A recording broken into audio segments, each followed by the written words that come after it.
Hello, everyone, and welcome to Serverless Application Debugging and Delivery Best Practices.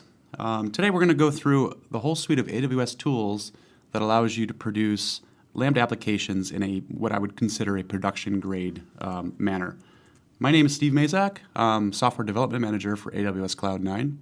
I've been here at Amazon for about 4 years now. Before managing Cloud9, I managed AWS CodeDeploy and helped launch features like blue-green deployments as well as CodeDeploy support for Lambda deployments. Before that, I was a software engineer in the industry. I worked at a variety of different companies, ranging technologies from search engines to web development. Some places I have lifted up here, like Getty Images and Nordstrom, to name a couple. And in my free time, when I'm not working at computers, I like to do a lot of things around the arts. I like music and movies, and I also like to stay active by cycling and traveling. One thing I love here about working at AWS is it seems to take me to a lot of places. So I've been to 5 continents now and 17 different countries. Okay, well, I'm going to first intro how we're going to go about today's webinar. So I'm really not going to have too many slides for everyone to watch. We're going to be really heavy on the demo side of the fence. I'll close down these slides in a little while here and move over to the AWS console. And I'll pretty much do the whole webinar from there and just be like live demo. So I'm going to cover a little bit of a lot of stuff in this talk. So my idea is to give you guys a primer on the different tools that AWS offers, tools and services, I should say, for serverless application development. We'll cover creating, authoring, debugging, releasing, and post-release operations.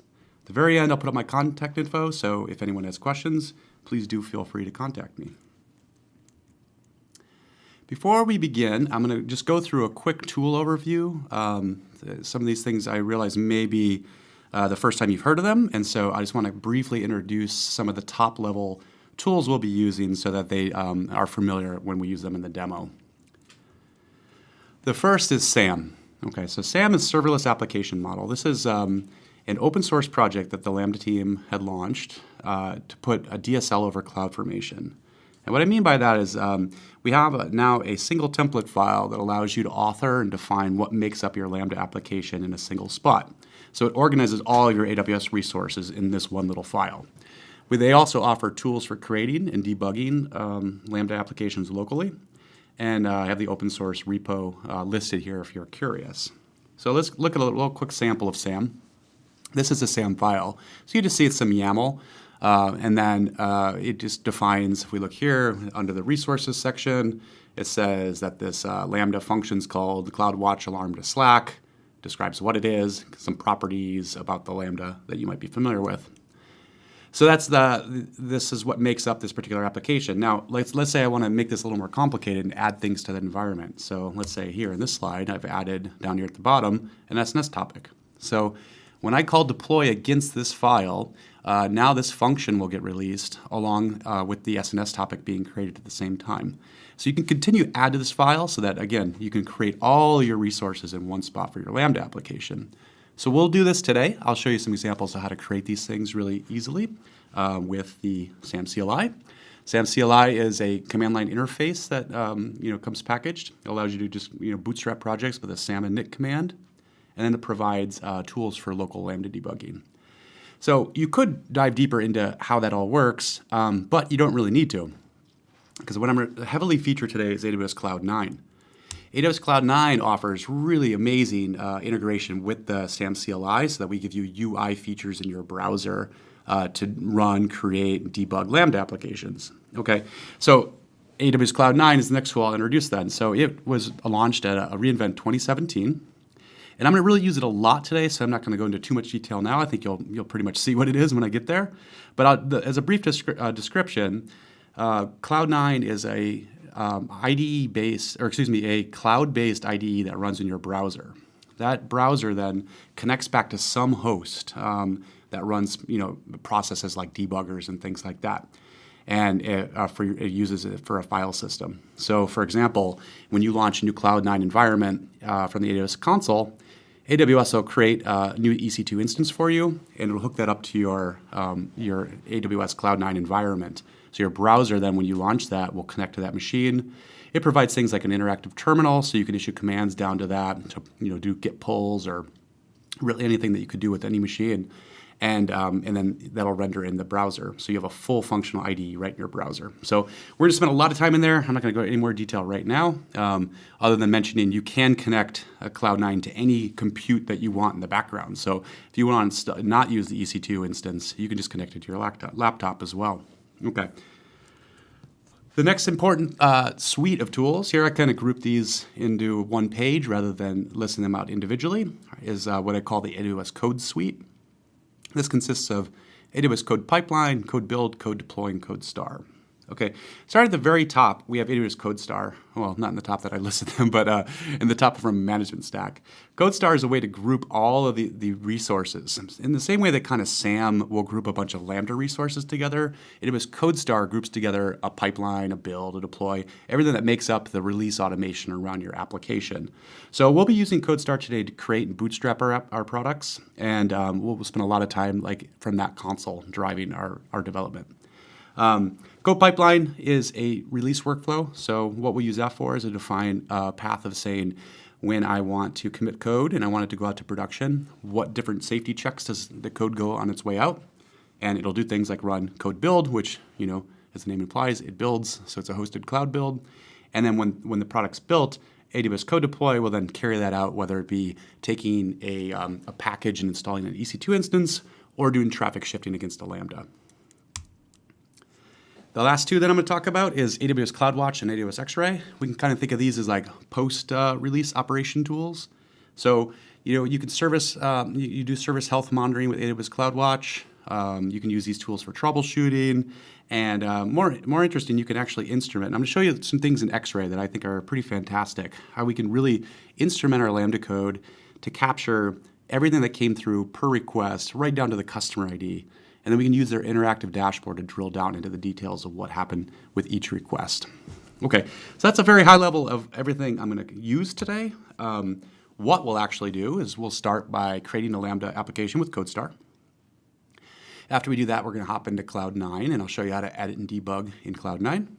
We'll then configure that Lambda application to run in code build, more specifically how to run unit tests on a code build. So not only will it package our code, pull down the dependencies into a single closure, but it can actually run unit tests against those. Next thing we'll do is we'll update our Lambda to use X-Ray. So we'll show you how to instrument and just import the right SDKs to do that. And finally, additionally, add to SAM code deploy safe deployment instructions to say, hey, when this thing is going out to production, let's do some sane release practices, like not just release to everybody at once, but actually have canary-based deployments. Okay. Then we'll actually use our application that we wrote. We'll generate some traffic, both good and bad. We'll go into X-Ray and CloudWatch, and you can see how to diagnose that post-release for troubleshooting. All right. Well, that's it. So we're going to get started with the demo here. All right, let me just switch screens to my browser. And here we go. So before I go into any AWS things, I'm going to show you my sample application that I've been making here. And I've mentioned before that I'm going to drive everything from AWS CodeStar. So I'm just going to do this to kind of cheat here real quick. I'm going to hop into my application and use this as a quick launch for my website. Okay, so let me just walk you through what this website is here, because this is kind of the premise of our demo today. I put this together just to have something to talk through. So what we have here is a simple website. This website is a Node.js website being hosted on an EC2 instance. The idea here is that I have a need to route certain customers to certain storage locations. Okay, so here on the right, you see that I have 3 storage nodes. And maybe those are separate databases.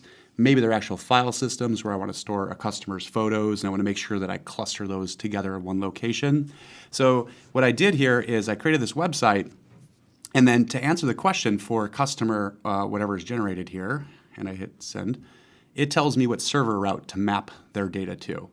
And so I can generate a number of different calls, and it's going to keep answering the question of where I should send that particular customer ID to. And if I should ever go back in time and say, hey, customer ending in 032 came back, and if I put that there, you should see it gets routed to the same server node 1. Okay, so that's the idea. This is a little Lambda application that answers this question, and this is a website I'm using to display the answer. So let's leave. We'll go ahead and shut that down. Okay. So the very first thing we're going to do here is talk about how to quickly bootstrap an application so that you have a fully functional CI/CD application with just a couple clicks of the button. So we'll hop in here to AWS CodeStar. Now you can see that I have two applications already created, and we'll come back to those, but I just for demo purposes want to show you how to create one. So just click the Create New Project. All right, it brings this screen up. So you see I have a variety of choices. So what these are quick launch templates. So if you want to drill down to say, hey, I want a Lambda application, you can pick what language you want it in, and it's going to give you different kind of quick starts to launch. So let's say we want an Express.js web service. We could click that, give it a name, hello demo. The next question to answer is where do we want to store the source code? We can say AWS code commit, or we can connect back to a GitHub repo. I'll just leave code commit checked and click next. So here it's a visualization of everything that CodeStar is going to create for us. It's going to create that code commit repo. It's going to create a code build step and launch the application through AWS CloudFormation, and it's going to also build some CloudWatch metrics for us by default. So this is the visualization of the pipeline that it's making for us. When we hit create, it's going to ask us one last question at the very end. It's going to ask how we want to edit our code. So it gives me a variety of options here. I can get the plugins for Visual Studio Eclipse, or use some command line tools, or I can launch an AWS Cloud9 environment. Okay, I'm going to skip this for right now because this was just for demo, and I'll take you to one that I've created in the past.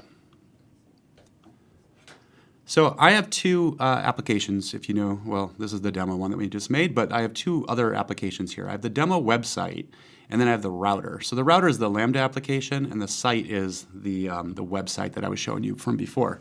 So that's also gives me that application endpoint that I could quickly navigate to, and there it is. Okay, but let me walk you through some of the other things that CodeStar does when you create an application. So first off, it says, if you have an IDE connected, and I didn't do that through here, and I'll show you why in a moment, but it gives you a little dashboard for your team. You can put up a little banner, give people descriptions of what your application does. It shows you any Cloud9 environments attached, your application endpoint. Here's a visualization of your code pipeline that says I'm going to go in through source, build, and deploy the application. It kind of displays a little bit of your code commit history right here, and also has a little dashboard for your CloudWatch metrics that it's monitoring. So that's pretty cool. It did all that when I just hit create. All right. So as I said, I've created two of these. I have one for my website and one for my Lambda. So if I look at the Lambda, it's not going to really look any different than my website because it's still the exact same release process. It's source, build, deploy. So next thing I'm going to do is show you how we can edit these things. Okay, so what I've done is created a Cloud9 environment. Let me open this up here. And if you create a Cloud9 environment, by default, we'll just go through this real quick. We could say test for demo. Click next. What it's asking me now is how do I want that backing compute to attach to my Cloud9 environment? Do I want to have AWS manage it for me with an EC2 instance, or do I want to do it myself through an SSH instance? I'll pick EC2. And then additionally, it's asking me what kind of instant type it would like to be in a launch. So I'll just pick a T2 small. Doesn't matter. It's up to you. This is a cost-saving mechanism. It says after I've not used the application for a certain amount of time, what should I do with it? Should I shut it down? And that's a pretty good default, 30 minutes of inactivity, and we'll just shut that instance down. Next step, it gives you this little summary of everything that's happening. And when we hit create, it'll go ahead and launch that new instance and launch this environment. And you can see how quickly that came up. Okay, so I already have a different environment created. I'm going to navigate over to that one. I'm not going to use this one that I just made. So let's go back here. And we'll open this one, Cloud9 Workspace. Okay, so I'm going to give a quick little tour here of AWS Cloud9 and show you some of the different features of Cloud9, as well as how we can use a single Cloud9 instance to manage multiple applications. If you go back to a moment ago when I said I didn't connect it in this CodeStar environment, is because I didn't want to create a AWS Cloud9 instance per application. I wanted to have one that I share both these because I think about these collectively as a single application. So we'll go back over to my instance. So Cloud9 opened. And you can see, things that you're familiar with most IDEs that you've used. You have a little workspace directory over here, a little explorer. Down here, we have the terminal. So if I type any Linux command, that's actually going to send that down to that EC2 instance. And you can see how super fast that is. It's just sending that command down to the EC2 and getting the response. And this is a fully functional shell. So I can do anything that I possibly want. I could clone other repos, for example. Let's see if I remember this. Code.com. And bam, you can see really fast it pulled that down, and here it is in my directory. Okay, so now what do I have? I have a workspace.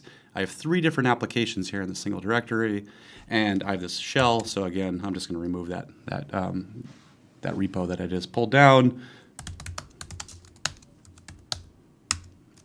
And there, bam, it's gone. Okay, but what you do see here is I have two different directories, and one is for my website. I described that I had that website that I showed you for display purposes, and I also had the Lambda that was answering the question. So I've cloned both of these into the same Cloud9 workspace, all right? So I'll show you just quickly how you can use Cloud9 to do web development. So for example, here's a Node application. If I bring up the app.js, I just simply click run. Cloud9 is going to go and figure out that, hey, this is a Node app just by reflecting on what's in the directory. It starts up a web server, and it's running. And if I hit preview, you'll see that same application that I displayed before, and it works just the same, with a big difference now that I can actually set breakpoints. So pop into here and just do that. Refresh, and bam.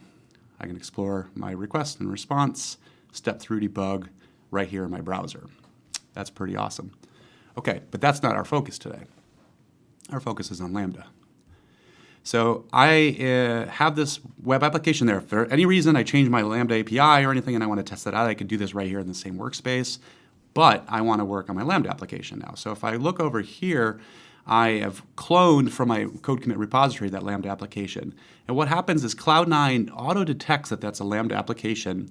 And if you expand this AWS resources panel, you'll see right here that my request router is showing up over here. Map route is the name of my function. So if I open my SAM file, so as I talked about before, here's a SAM file. You can see here that the resource type is map function. Trust me, I just can't find it right now. Or map route. Sorry, I'm lying to everyone. Map route.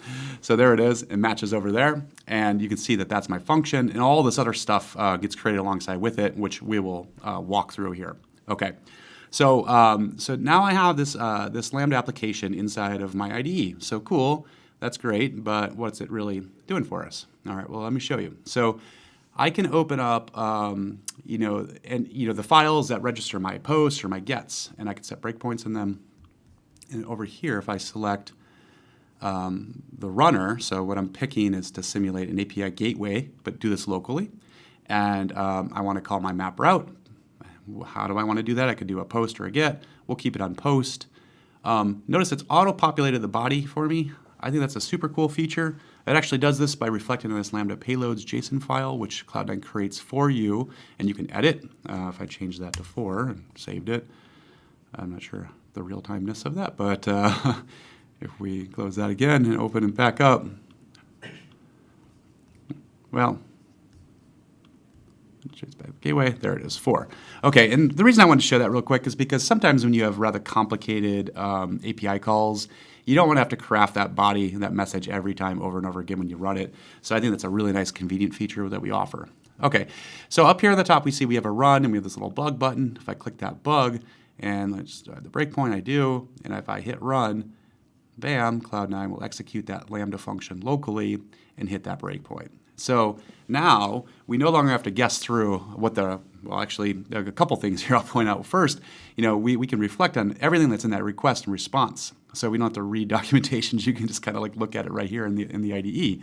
Additionally, if you're trying to map your payload that's inbound to local variables or things like that, you can do it much easier now that you have the fully functional IDE. So that's a pretty cool thing.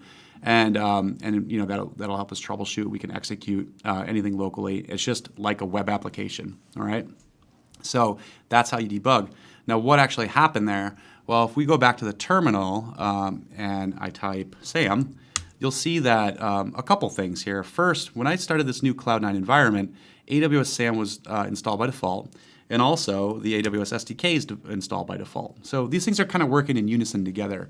One, Cloud9 has produced this integration with this, this UI and SAM local, so that when you run that debugger, we hook up to the SAM local debugger processes in order for that step-through debugging that I just showed you. Additionally, you'll notice here, if I expand this remote functions, this is showing me all the different functions that are available throughout my through my AWS account.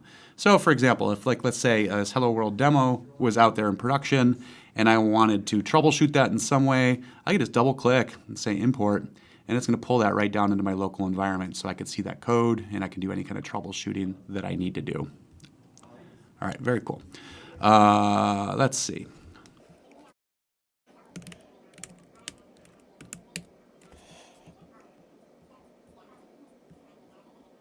Okay, so the next thing we're going to do here with our Lambda function is we're going to start running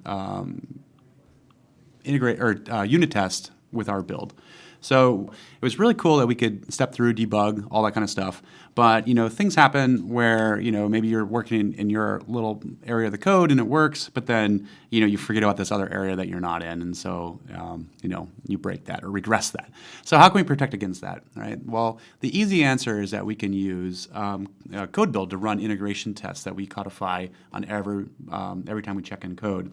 So when we created this CodeStar project, let me go into here. It created this build step for us, which is super convenient. And what it will do is it'll run through a series of commands that are defined here in this build spec.yaml. So again, CodeStar created this for us. This is pretty much what a default creation looks like. For a Lambda application that uses Node, it just does an npm install. So this allows me to not, prevents me from having to check in all my Node modules into source code. So I can, rely on the package JSON, which is pretty normal in the Node world. So the first thing that code build will do, it'll pull down that source repo and it'll run this command here, npm install. Then we run pip install and AWS upgrade too. Those are some other things we just do on those build boxes to make sure we have the latest CLI. And then it can run any other command that you supply it. So here I have keyed in npm test, all right? And so what that's going to do is essentially it's the exact equivalent if I were to go down to my command line and run npm test inside that directory. And I've installed a dependency on supertest. So if I look in here, I can see that I have my dev dependencies, which include supertest and Mocha and unit.js, all right? So those I added in. I mean, you can add in pretty much anything you want as long as you can invoke it with the command line. So after having done that, I authored some tests here, and and then when I run npm test, it will execute all these tests. So that's cool. But let's say I go through and change something, and so there I have a bunch of expectations about if I pass in a certain ID, what do I get back? So let's say we change one of these to let's say 2, and see what happens. So we know that. Whoops. That fails. Okay, cool. Well, let's say I didn't run tests first. I just did that and proved that it doesn't work. Well, sometimes the problem is that we don't run tests locally, right? And we just forget and check them in. So this is where having the build system do it for us is super important. So if I were to do something now, like commit add a breaking test and push that code change, and there it's uploaded. Now what that's going to do is it's going to go ahead and commit that code, and it's going to start the release process because my pipeline is triggering off the push. So let's go over here and take a look at our CodeStar and see what happened. So we're looking at my Lambda request router application, all right, and we can see that the pipeline's visualized here. You see the source trigger just triggered. So it just recognized that I did a commit. So it's processing that in code commit, and the next thing it's going to do is go ahead and kick off this build. So tell you what, I'll come back there in 1 minute and we'll see we hope that that'll fail. So we'll come back. In the meantime, what I'm going to do is talk about some other kind of safety mechanisms we can do for Lambda functions inside of that SAM file. Okay, so the very first thing I'm going to talk about is AWS Code Deploy and their safe deployments. So let's think about this in the terms of a fleet of EC2 instances. All right. If I had a code change and let's say it contains some bad code, Now, if I had, let's say, 3 EC2 instances and I launched that code and it went out to all 3 EC2 instances at one time, my customers, assuming that they're being routed to each one of those instances with some type of load balancer, all those customers would feel the impact of that bad code push at one time.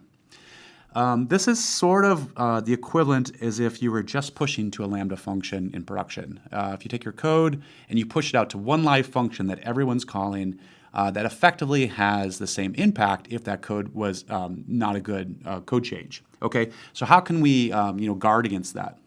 Well, Code Deploy launched in reInvent 2017, the ability to do Lambda updates, and effectively what that does behind the scenes is it uses a feature of Lambda called aliases. So what a Lambda alias is rather than pointing directly to a function version, it's actually called weighted alias. What you can do is specify a percentage of the traffic that comes to the alias that would be routed between 2 different function versions. Okay, it's super easy to enable this in Code Deploy. So let's open back up our SAM template.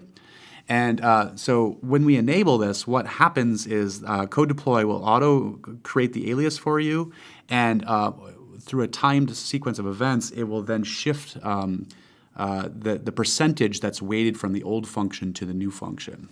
I think I just kind of said a mouth load there, so let me just kind of show you how that works. So at the top of my SAM file, I can apply this like global section. And if you see it says auto publish alias live, that basically tells me to say, hey, I want now to point my current Lambda alias to whatever the live version of my function is. And I can turn on deployment preferences by simply saying true, I want to enable this, and then I specify a type. So at the minimum, that's pretty much all we have to do to enable this feature. What an all at once means is effectively I want to launch to 100% traffic shift in one shot. That's not really what I'm saying is a good practice here, but for demo purposes, the alternative options are to wait 5 to 20 minutes to do a traffic shift event. So saying all at once allows us then to demo this rather quickly. So what happens now is while we're doing this deployment, we're going to be, Code Deploy will watch this metric that's been created here. And if this thing goes at alarm at any point in time in this release process, then when that alarm triggers, Code Deploy will know to roll back to the previous version, okay? And so, so that's a pretty cool feature now. So we can actually launch a Lambda function into production, and while it's launching, we can slowly shift that traffic from one version to the next. So I'm going to bounce back over here to our unit test example. We can see that it built, or the build failed. If we click through here, it's going to take us into the code build, and we can see the build step that failed, and we can see exactly what happened. So we can expand that. And then we look down here, and it gives us this beautiful build output, and it tells us exactly what we saw on our local desktop. 3 expected to map to 1, but mapped to 3. So there was an error. Right, so that's a nice way to centralize all that that information here. You don't have to jump through a bunch of consoles. It's showing you right in CodeStar exactly where the error was, so we know how to fix that pretty easily. So we'll go ahead and do that.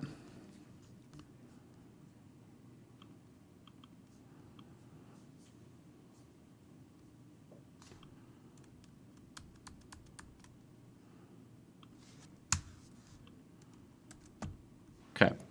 And then we'll go ahead and run tests locally, just, to validate it worked.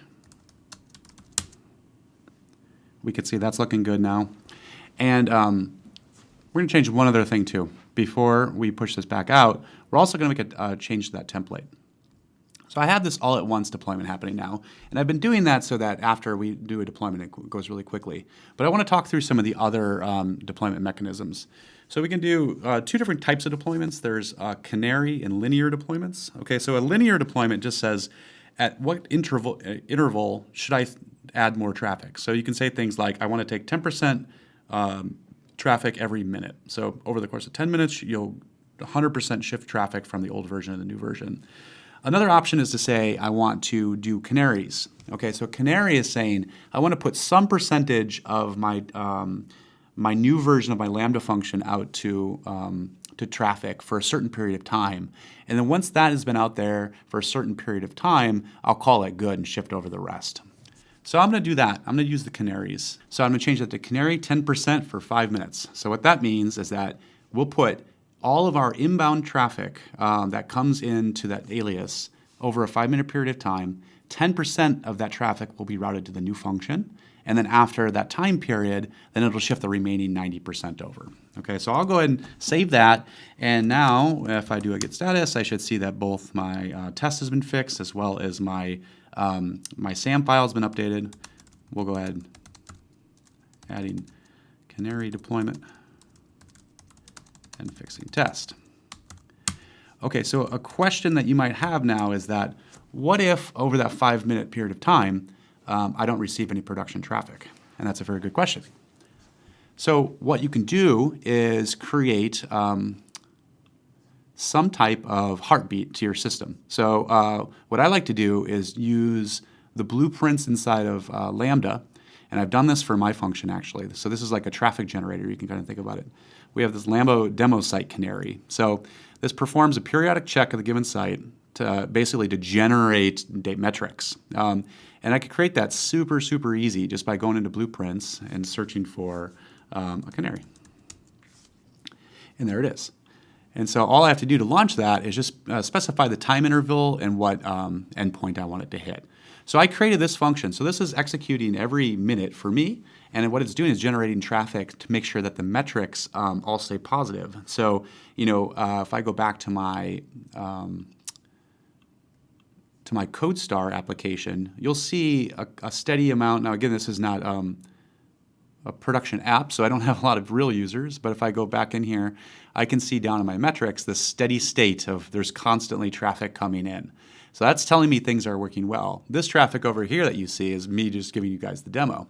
All right. But if something about that build leaked out into production and all of a sudden that canary heartbeat stopped executing properly, well, then these metrics would go into alarm, and the code deploy would see that and it would not let that thing go out. So it would roll that back immediately to the previously known good state.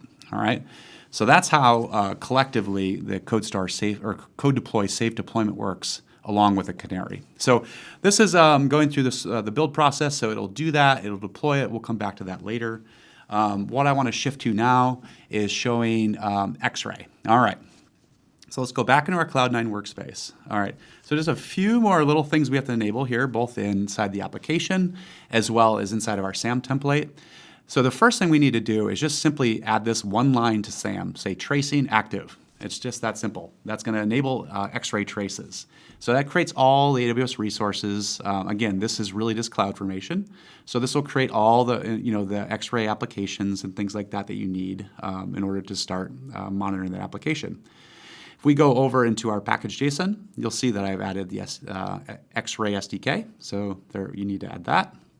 And then inside the app itself, you simply bring in the SDK. You give it a name. So here I called it Lambda Request Router. You can call it any name. That's just like an indexing thing. And then the last important thing to do is to close out the segment. So you have to open the segment before you register all your routes, and then you have to close it out at the end.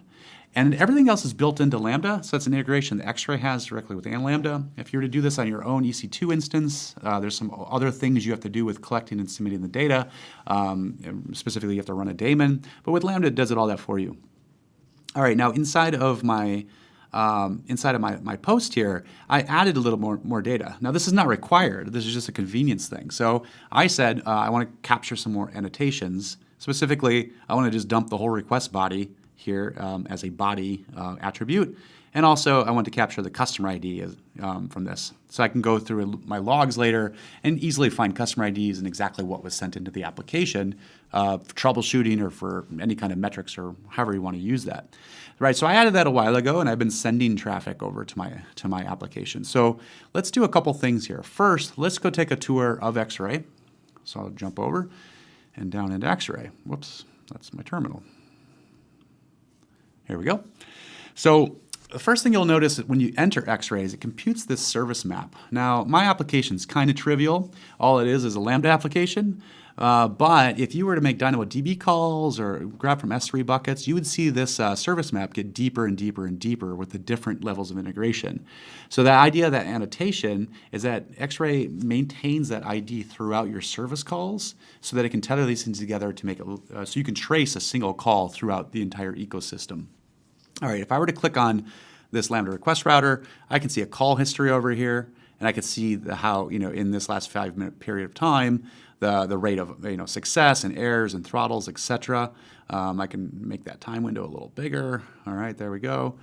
If we go for the last 3 hours, you can see that there's some red in there. That was me a while ago, and what we can do is we can filter right down to that. So I could say, show me just the faults. And if I click View Traces, all right, this will take me into a screen where I can see nothing but the faults. So I've filtered all of my all the data that X-Ray has captured for me now. I'm seeing specifically just the fault data. So that's pretty cool. I can also then look at different views of this. I can see it by status code. For example, here 33% were 500s and 66 is other. I can also see if there's any kind of other patterns, like is it all coming from the same client? Which in my case it would be, because it all came from that Lambda application that I'm using as a canary. But you can do things like see the customer ID too. So this is how I was simulating those errors before, is I was just mucking with the customer ID and converting it to alphanumeric when the system expects it to be only a number.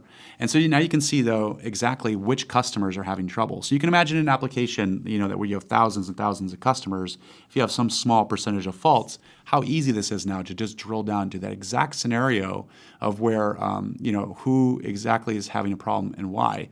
So the why, if we kind of look down here, these are all the different traces that happened and the the responses that we gave back to the caller. So if I click on this, it's going to take me right to the raw data. So this is exactly what I received from my caller. It will tell me who they were. In here, there's IP addresses and things like that. It also says other error messages that have come through, so that could help me debug and troubleshoot. It says what the status code was. And in here, I should also see those custom annotations that I made that included the customer ID and that body. So what I could do now is I could say, okay, well, if this was the body that came through for an error, and let's say I don't know why it was an error, I can copy that from there, go back to my Cloud9 workspace, bring up my runner, and I can plop this right here and play back that request. And what I should see is an error. Bam, there it is. And so that's awesome, because now I can actually troubleshoot that and debug it and fix it. So that was very different than just working through logs. I was able to take the exact request that my customer's having a problem with and replay it through Cloud9 in order to fix it for them. All right, let's go back and see how our deployment's doing.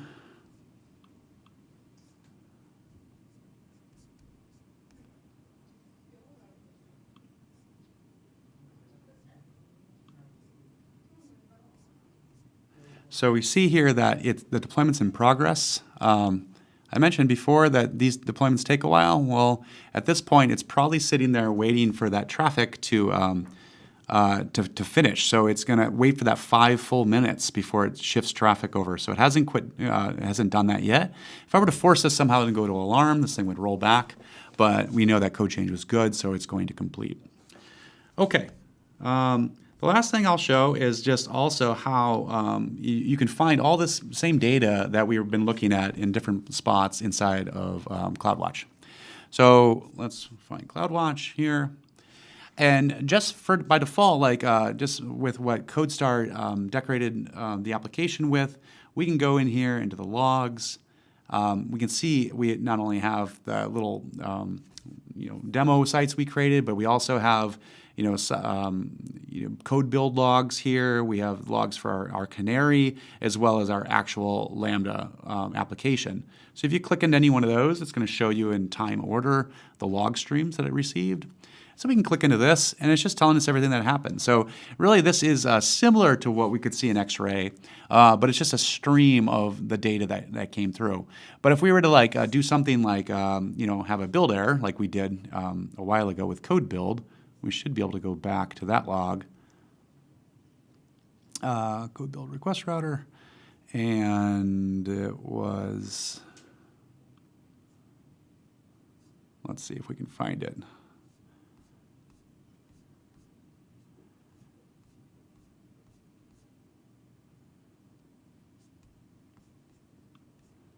Let's go back one more log.